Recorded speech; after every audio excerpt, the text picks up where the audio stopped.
At ngayong araw po ng Lunes, mayroon na naman po tayong issue na pag-uusapan at mayroon din po kaming ihahatid sa inyo mga may init na balita ngayong araw po ng Lunes. Pero bago po tayo dumako dyan, narito po muna ang ating food for the soul and food for the spirit.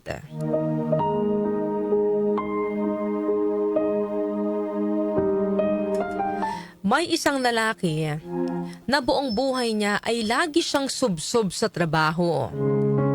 Ang sa wakas ay handa nang mag-unwind at magbakasyon. So itong lalaking to mga kanyusik, no, talagang buong buhay niya, trabaho, trabaho, trabaho. Pero ngayon, naisip niya na gusto naman niyang mag-unwind at magbakasyon. Nais ng lalaki na pumunta sa isang lugar na hindi pa niya napupuntahan kailanman. Naisip ng lalaki, mabuti naman akong tao. Tumutulong naman ako sa mahirap at nangangailangan, kaya deserve ko ang biyaheng ito.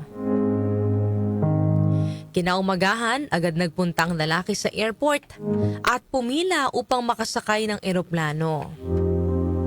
Sa isip ng lalaki, hindi na niya kailangang bumili ng tiket dahil marami naman siyang nagawang kabutihan sa buong buhay niya. Kampante siyang sapat na ang mga nagawa niya para maging karapat-dapat sa biyaheng inaasam niya. So hindi siya bumili ng ticket mga kanyusik, no? Talagang confident siya na pumunta ng airport. Confident siyang pumila sa pagsakay sa eroplano kahit wala siyang hawak na ticket.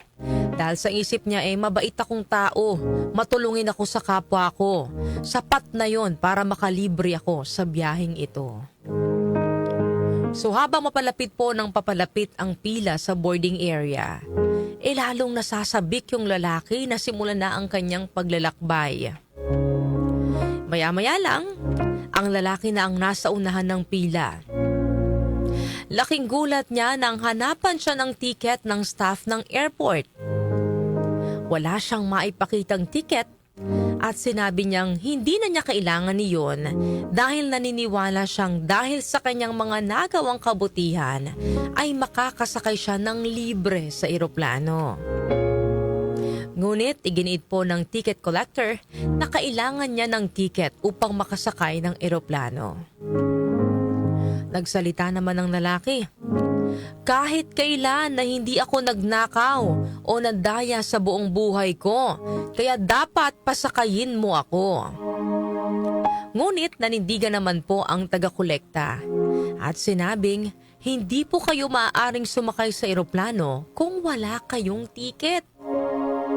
Dagdag pa ng lalaki, nagbibigay ako ng pera sa mga mahihirap at nagpapakain sa mga nangangailangan.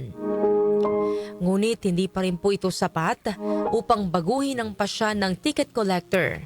Sinabi niya, kung gusto niyo pong makasakay sa eroplanong ito, kailangan niyo ng tiket.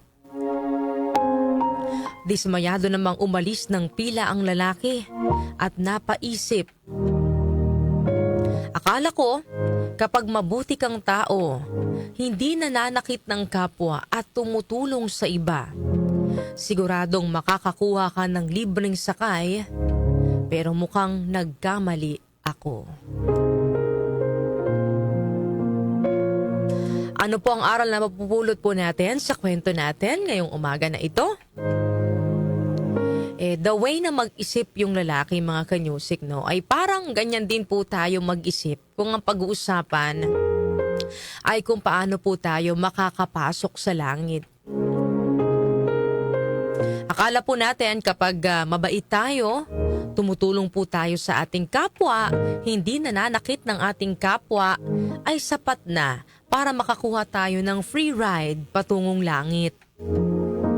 Pero mga kanyusik, bagaman kinalulugdan po ng Diyos ang mga taong sumusunod sa kanyang utos at gumagawa ng kabutihan sa kanyang kapwa, hindi pala ito sapat para matiyak nating tayo ay makakapasok sa kanyang kaharian.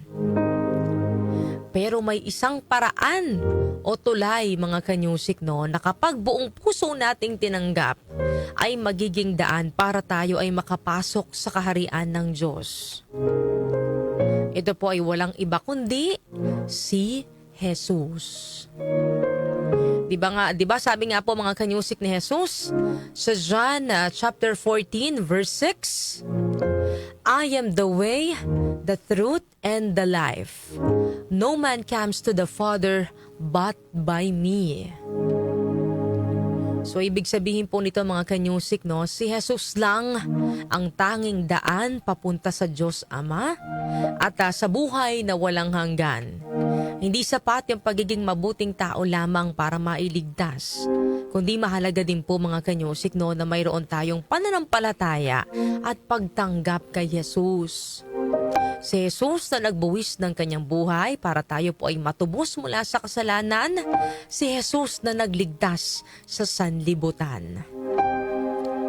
Ang kaligtasan natin sa pamamagitan ni Jesus mga kanyusik ay regalo sa atin ng Panginoon. Ang kailangan lamang nating gawin ay tanggapin siya sa ating puso bilang ating tagapagligtas.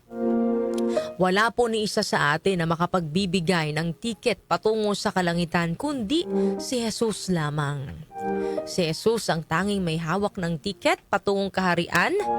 Nasa atin na kung paano rin tayo mabibigyan nito, no? Kung ano yung gagawin natin dito sa lupa para mabigyan tayo ng tiket patungong kaharian. Sakali man pong mayroon po sa inyo na hindi pa natatanggap si Jesus sa kanilang puso, siguro po ito po yung maaari po ninyong gawin mga kanyusik, no? Una, tanggapin na tayo ay makasalanan at maging bukas para pagsisihan ang ating mga pagkakasala. Pangalawa, maniwala po na si Jesus ay namatay sa krus para tubusin po tayo sa ating mga kasalanan at siya ay muling nabuhay. Pangatlo, sa pamamagitan po ng panalangin. Kausapin po natin si Jesus, imbitahan po natin siyang pumasok sa ating puso at sa ating buhay. Sabi nga po mga kanyusik sa 2 Corinthians chapter 5 verse 17, Therefore, if anyone is in Christ, he is a new creation. All things have passed away. Behold, all things have become new. Kapag po tinanggap natin si Jesus sa puso at buhay natin, para na rin po tayong nagiging bagong nilalang. Dahil ibig sabihin, tinatalikuran na po natin ang ating lumang pamumuhay at nagkakaroon po tayo ng bagong direksyon sa ating buhay.